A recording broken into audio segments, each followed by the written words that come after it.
What's going on, everybody? Welcome to the Blothers podcast. My name is Jacob Shanker. And I'm Gora Arieli. And today we're going to be recapping the NFL's Week 1. By the way, we are very sorry that we haven't been posting in the past few weeks. We've been finishing up our summer and we're starting school and got a lot of work right now. So we are sorry that we just have not been posting. But we're finally here. Let's get into this episode. Okay.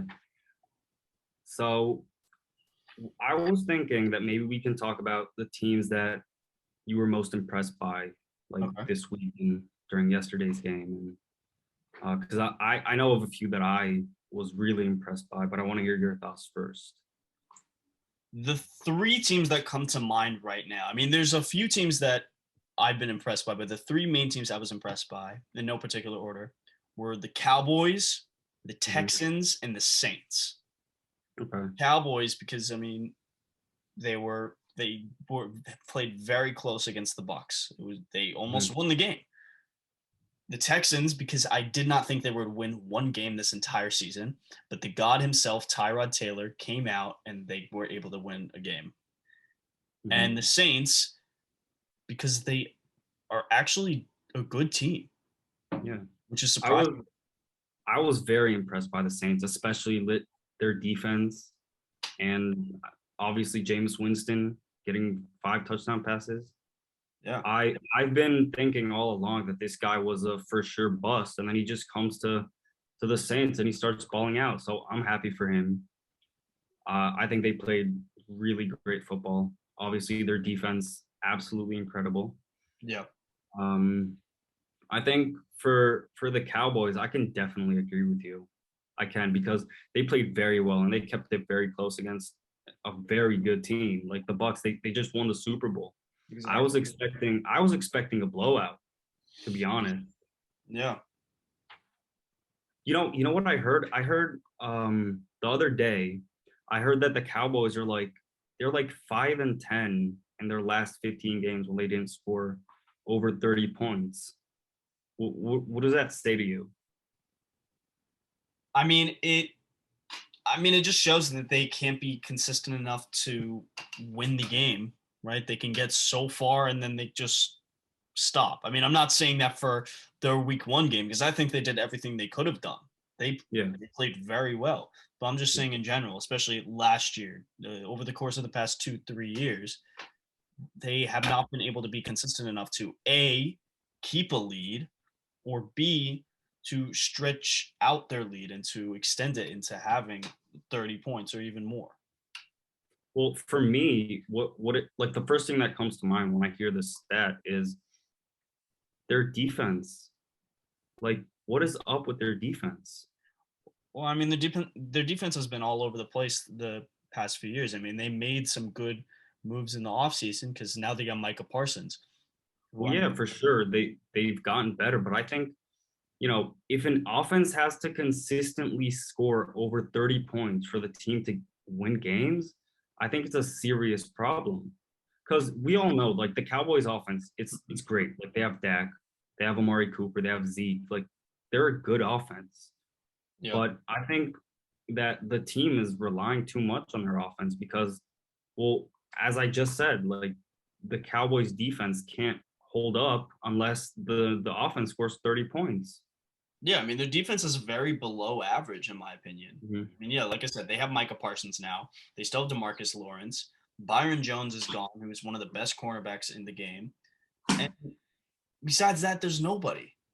They're really out of options right now. So you're right. Their defense sucks. And it's not looking to be good for the next few years unless they can make moves. Yeah. So for me, I was really impressed with first of all, the Cardinals. They were, obviously Chandler Jones getting 5 sacks in one game, 2 strip sacks. That's crazy. It just shows how much of a baller he is. Yeah. And then obviously their offense playing, as per usual, Kyler Murray. If he keeps this up, I definitely see him winning MVP. I do. Yeah. Another player I was impressed with, it's Christian Kirk, because DeAndre Hopkins had a good game, but I've honestly come to expect this of him. I think he's the best receiver in the league by far, and I've come to expect him to ball out like this. I don't know if D-Hop's the best receiver in the league, but he's definitely top 3. I'll say Well, that. who do you say is better than him? Devontae Adams. Steph. No, I D-Hop's wouldn't say. number 2. I'd say Devontae Adams is number 1, and then D-Hop's my 2. Well, I mean, personally, based off last year, I think DeAndre Hopkins, I don't think that you can really compare last year's Aaron Rodgers to last year's Kyler Murray. Although Kyler Murray had a great season, Aaron Rodgers is just Aaron Rodgers. He's like a different level. And even though we didn't show it this past week, I think I think if DeAndre Hopkins was at the same place that Devontae Adams was last year, he would have broken records because he's just Right. that good. You could say that for any wide receiver though, but right now it's Devontae Adams, right? Devontae Adams is in that spot. I mean, I think how Devontae Adams was able to play last season, he had 17 touchdowns. I think he was 3rd in the most yards for a wide receiver last season, and he had very little drops. I mean, the way that he was able to play, he was one of the best offensive players. And Yeah, I agree with think you. D-Hop's also one of the best offensive players, but I just think that Devontae Adams is better in overall. Well, I mean, we can agree to disagree. I think D-Hop's the best receiver in the league. I think, well, just that catch against the Bills, I can't see Devontae Adams making a catch like that with 3 people on him. I just can't see. I mean, yeah, obviously it was an amazing catch. It was the best catch of the year, but you can't base the argument off of. No, I'm not basing it off of it. I'm using it to show like how good he is. Yeah, Devontae Adams didn't need to make a catch like that because he creates such great separation. He gets away from all those 3 players. You can say that, but you can also say that DeAndre Hopkins is unguardable. I'll give you also an example. When the Packers played the Rams in the playoffs last year, Jalen Ramsey was talking so much smack. Mind you, I mean, most people, and I hope you think this also, that Jalen Ramsey is the best cornerback in the game. Do you think that? Yeah. Okay. Yeah, I do. And a lot of people thought that Devontae Adams wasn't going to play well. But Jalen Ramsey was gone. He was nowhere to be seen because Devontae Adams was putting him on ice skates. I think he got a touchdown and almost 100 yards or something. Yeah. He had a crazy game. So if he's able to do all that, I mean, obviously Aaron Rodgers is Aaron Rodgers. But if Devontae Adams can't do something like that against the best cornerback, I mean, come on. I can see what you're saying. I can. I mean, I still think that DeAndre Hopkins is better, but it's a good argument. It is a good argument. You can argue both sides. You can argue both sides. I think they're undoubtedly 1 and 2, but I think we should keep going.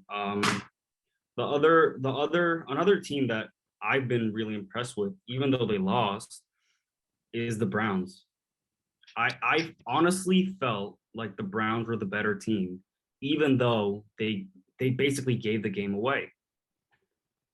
I feel like they were the better team. I don't think that it was an amazing comeback once again by Patrick Mahomes. I think the Browns just took their foot off the pedal, and the Chiefs, like you can't take your foot off the pedal against the Chiefs. They're that good.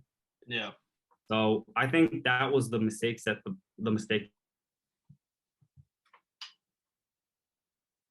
about the Browns is that since like 1999, they're 1-21-1 in opening games.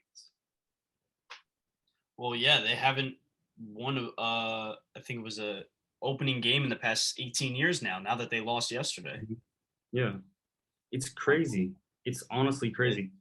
It is. But I mean, I think the Browns. I agree with you. The Browns just took their foot off the pedal. They just let it ease back and just let the Chiefs coast by, because I think the Chiefs had like 24 second half points when the Browns had 7. Yeah. So it was not a good look for them. But who were, I mean, some of the disappointing teams or players for you from yesterday? Well, for me, it's 3 teams come to mind. One is a little bit biased and maybe shouldn't be on here, but it's obviously like the Packers. They got blown out of the water by the Saints. They got completely destroyed. Yeah. Like their defense, even though it isn't great, like giving up 38 points, it's mad. And then Aaron Rodgers just really disappointed me. Like I saw Stephen A this morning. He said that he thinks that this was the worst game of Aaron Rodgers' career, and I can see why he said that.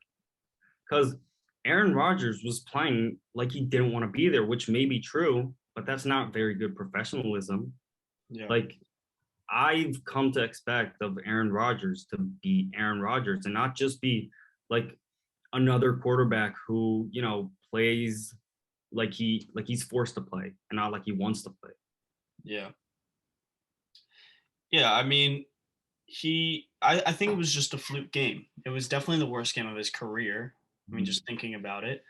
But I think it was a fluke game. The Packers in general were just everyone was just not good. Aaron Yeah, they just weren't there. They just weren't prepared. Yeah, Aaron Jones was bad. The defense, Devontae Adams wasn't good. Robert Tonyan, I mean, no, they were just all over the place. I mean, I saw a fun fact actually about the Packers. Well, about the Saints, really. Last year, the Saints beat the Bucks in opening day, 38-3. The Bucks then went on to win the Super Bowl. Last year, the Saints beat the Bucks 38-3 in the opening game. Mm-hmm. This year, the Saints beat the Packers 38-3. Yeah, that's crazy. Isn't that crazy? Imagine if the Packers win, that would be really ironic. Packers win, and then the Saints are a good luck charm for any team that they beat. Yeah, so you want to lose to the Saints. Yeah. But, I mean, besides the Packers, really, there's two other teams that come to mind that also were disappointing are the Bills and the Titans. Well, I didn't put the Bills in because I feel like I think that the Steelers have the best defense in the league. Like I do. It's a great defense. It's really good, but I feel like it's very overrated.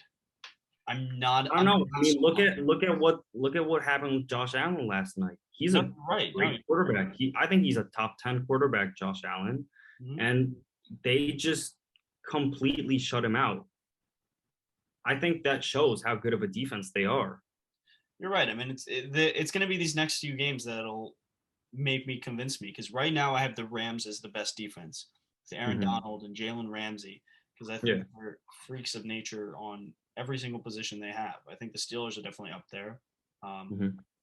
But I mean, the Steelers have a great defense, but the Bills in general, I really had them winning that game. I thought they would do well because, sure, the defense is great, but Josh Allen is a phenomenal player. He's one of the best in the league. And they have Stephon Diggs. I mean, it wasn't that they did awful. It was just that they didn't do a wow. They just didn't do well. They were just mediocre. Yeah. So, I mean, that's why I didn't put them down as a team that I was disappointed by. I just think that they didn't play too well. They didn't play too poorly. They just played like normal. Yeah. Another team that I have the Titans. I was very disappointed by Julio. I was also disappointed by Derrick Henry.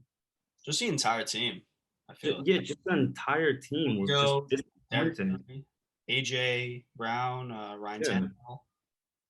Everyone just disappointed.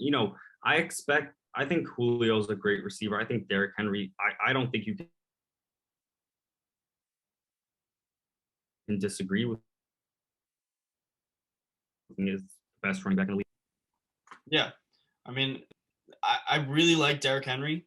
I don't know if I think he's the best running back. Right now, I still give it to Christian McCaffrey because of how well he's able to play. I mean, both rushing, receiving, and even yesterday. I mean, he was the best running back that we saw yesterday as of this week so far. But, I mean, they were just all come to expect Derrick Henry to demolish defenses, and he just didn't do that yesterday. Yeah, you're right. And the one thing also with Derrick Henry, which a lot of people don't realize, is he's inconsistent. He is inconsistent. He'll have 5 10-point games like he had yesterday, and then he'll have 30. So Yeah. it's really just getting lucky and seeing what happens. Because I think honestly, the biggest person that made the Titans lose yesterday was Mike Vrabel, their coach. Mhm. He was not he like it's a power team. It's one of the best offenses in the league, and he's not able to get a win. I mean, sure, Mhm. the Cardinals are great, but it wasn't even that they weren't able to get a win. It wasn't even close. The Cardinals won by 25 points. Yeah. How does that happen? I agree with you. I was very disappointed by the Titans. And another team that disappointed me, mainly because they're my favorite team, is the Washington football team. I think that I honestly think that their defense was not nearly as good as it was last year. I was disappointed by Ron Rivera. I think his time management in the fourth quarter was just god awful. Mm-hmm. When they were going to punt the ball with 7 minutes left, and they just wasted 30 seconds trying to catch the Chargers offside and ended up getting a false start. I think that's just terrible, man. Like time management. Also, near the 2 minute warning, he just let the Chargers run the clock out. Like I don't see why you would do that. He's not a great coach. He's past his days, and I think them losing Fitzpatrick is going to be a huge loss for them. Great for Yeah, the Giants, I'll say that. Thank you very much. But no, I mean, I really do like Ryan Fitzpatrick. I mean, he's going to be out 6 I to 8. like him too. I think Tyler Henneke. I think he's not he's not that good. They're I not mean, going to he's get wins with him. That's, I mean, yeah. they'll That's the put thing. up Like nice flashy plays and he'll do something, but they're not going to win with yeah. him. If anything, they should get Cam Newton. He's still available. I was talking about this with my friends today. I was talking about how the fact that the Washington football team do not have a quarterback. Like their quarterback last year was on LinkedIn looking for other jobs. Yeah. So and with Cam Newton being on the market, why not snatch him up? Also, Ron Rivera is their coach. Where did Cam Newton play best? When Ron Rivera was his head coach. Yeah. So I don't see why you don't reunite them. But then again, I'm not a general manager. Maybe they have their reasons. I mean, because people have really not looked highly upon Cam Newton in the past few years. Because I mean, especially if you look at last year, his passing was awful. He was really good at rushing, except he fumbled a lot, Mhm. and he was just not good. I mean, also the Patriots just don't have a wide receiver core whatsoever, so Yeah. that's also a factor. But still, he was not able to do anything. I mean, it's not like Washington has a very good offense. No, Like they they do, yeah, they have Terry McLaurin, they have Antonio Gibson, who on a good day is a pretty good running back. but But other than that, they have Curtis Samuel, who's going to be coming in 3 weeks. yeah, and Logan Thomas. And Yeah, so yeah. it's an okay offense. I mean, But I I think honestly think I think it's a very underrated offense. I mean, with the right quarterback, which I think Brian Fitzpatrick could have been that right quarterback, or even if they get a better quarterback or something like that, they could be a solid offense.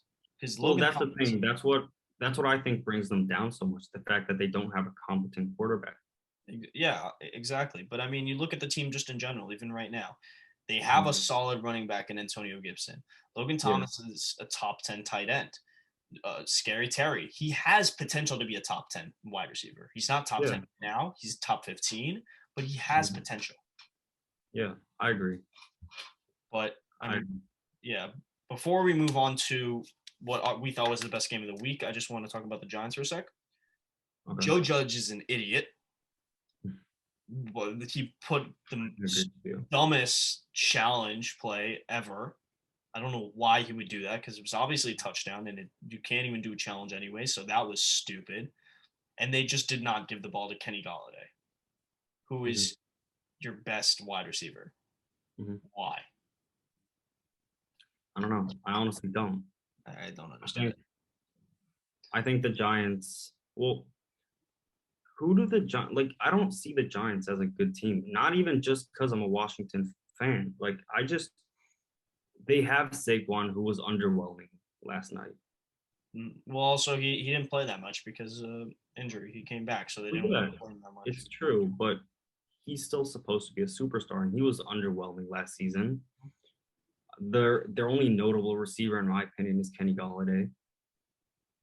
So, Well, they also have Darius Slayton, who I think is underrated. yeah, they do, but I don't think he's that notable of a player. No, but he's still solid. I mean, I'm biased aside. They do have a solid wide receiver core because they have, like you said, Kenny Galladay, who at one point was a top 10 wide receiver, Darius Slayton, who's solid as a wide receiver too, and then Sterling Shepard. Yeah. So it's a solid wide receiver core, but I think, well, same problem as the Washington football team. They don't have that good of a quarterback. No, I mean, if Daniel Jones does not pull through and actually work it out, he's got to go. And I think also the biggest problem is that offensive line because it's terrible. I think it's the worst offensive line in the entire league. Okay. Like, that's just my thought. I can agree with you. I can agree with you. Like everyone left or they got injured. There's nobody left. It's Andrew Thomas, who's just not a good pick in the draft. Yeah. Before we move on to what we thought was the game of the week, I wanted to ask you who you thought was the player of the week. The player of the week. I'm gonna give that to Kyler Murray. I really thought he was amazing this week. 5 touchdowns.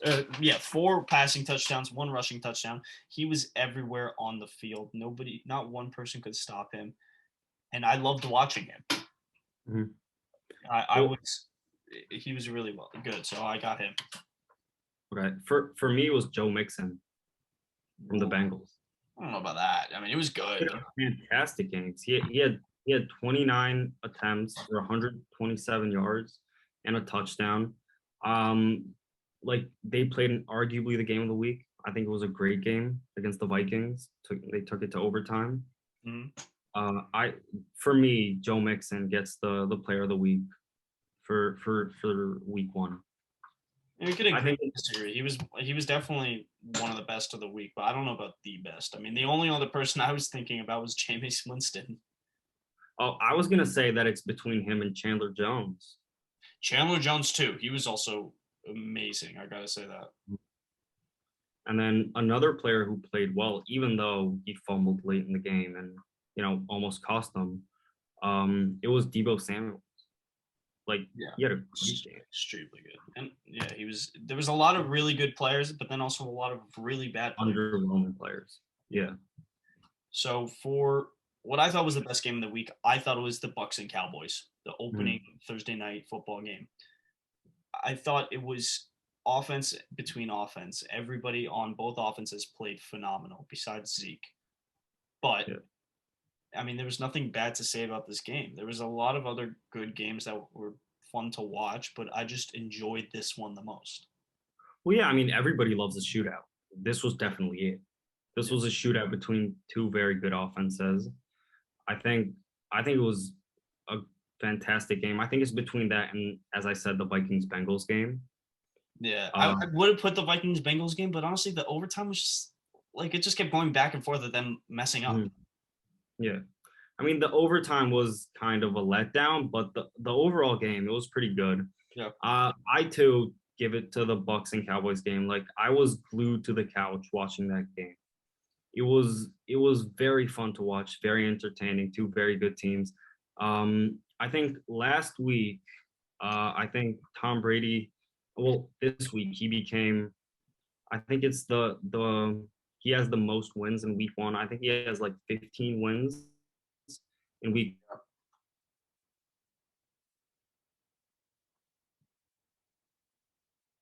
1, which is the most since at least 1950. This guy he's undoubtedly the greatest football player of all time. No argument. 100%.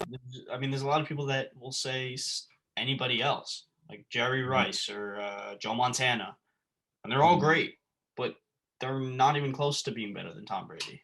Yeah, I mean, he's definitely the greatest of all time. But moving on, I wanted to ask you what you thought was what you think is the game to watch for week 2. I'm going to say the Chiefs and Ravens game. They're two of the top 5 teams in my opinion. They have Mhm. great defenses, great offenses, and it's going to be another rivalry between the quarterbacks and Lamar Jackson and Patrick Mahomes. It's going to Yeah, I 100% agree with you. I think it's the Lamar Jackson Patrick Mahomes matchup. It's going to be very entertaining. I think this is going to be a shootout as well. agreed. I just watch this game. Like if you like football, watch this game. Exactly. There's no other thing to say. Just watch this game. Just watch the game. Yeah. Thanks for listening, everyone. I'm Jacob Shanker. And I'm Gorielli. Thank you guys so much for tuning into this episode. Have a great day.